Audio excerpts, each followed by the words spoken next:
Yay, you chose the Islamic Empire. If you want a random surprise, click on my face. Continue if you want to learn about the Islamic Empire.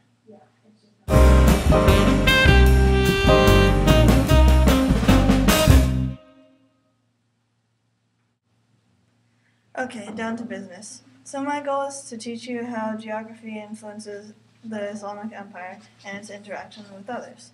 However, I can't really do that with going over what the geography is, right? So here you go. Location.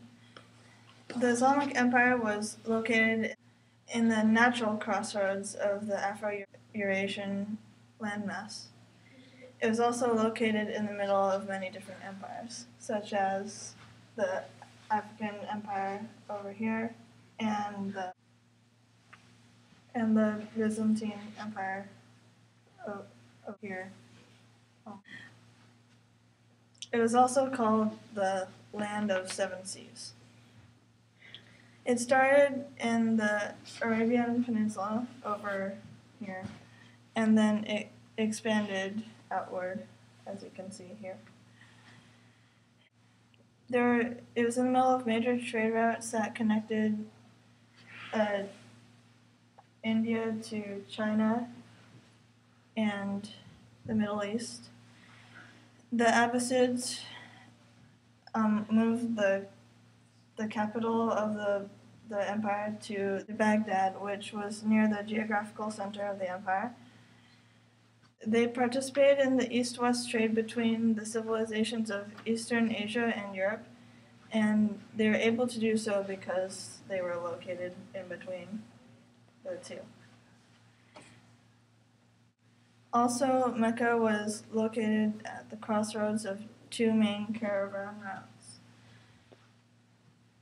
The empire wasn't very closed off from the rest of the world, as you can see, because there's the African Empire over here, Persia over here, and then there's many different empires. So they had few respites from invasion. The Kaaba was located in Mecca, which attracted many different people from the Islamic world.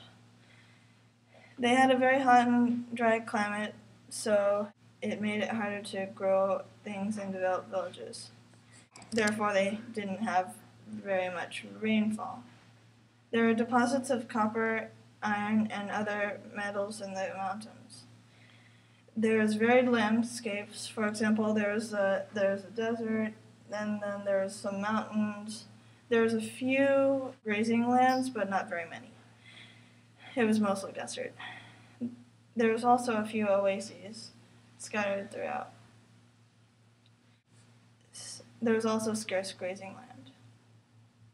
Once they conquered Mesopotamia, the political center of the Islamic Empire was moved there. In Mesopotamia, there was many fertile rivers, so there was an agricultural benefit. The Nejd, or Central Plateau, had considerable areas of pasturage, and houses were made out of brick and stone because they were the few materials available. In addition to that, paper and wood were scarce, so they didn't have that available either.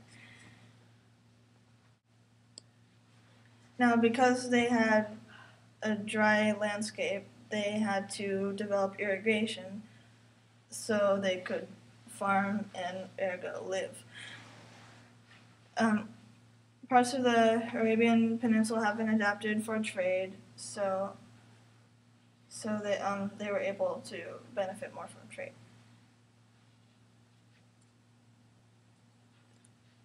There was extensive trade in the Islamic world, so they were able to benefit from that. For example, the merchants brought Arabic numerals from India to the Western world, and Arabs carried sugar from India and paper making from China. Mecca was a trading town, right over here. It was a bustling transit area between the Byzantine and Persian empires in the west, India, and China in the east. However, the key to trade was Yemen.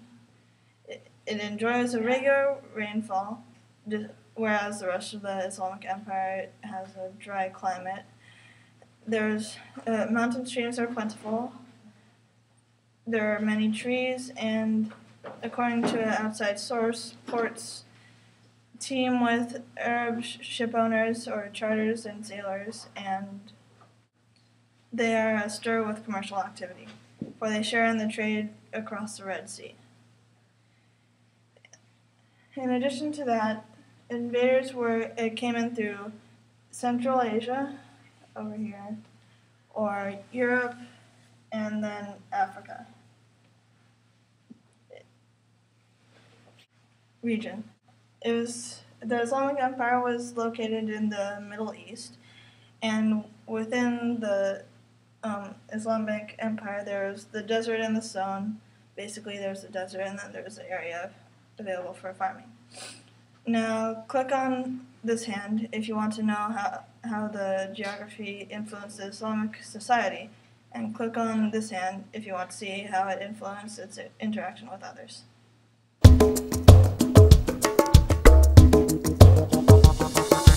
Listen up, people, and I'll teach ya. About Phineas and Ferb in a backyard beach ya.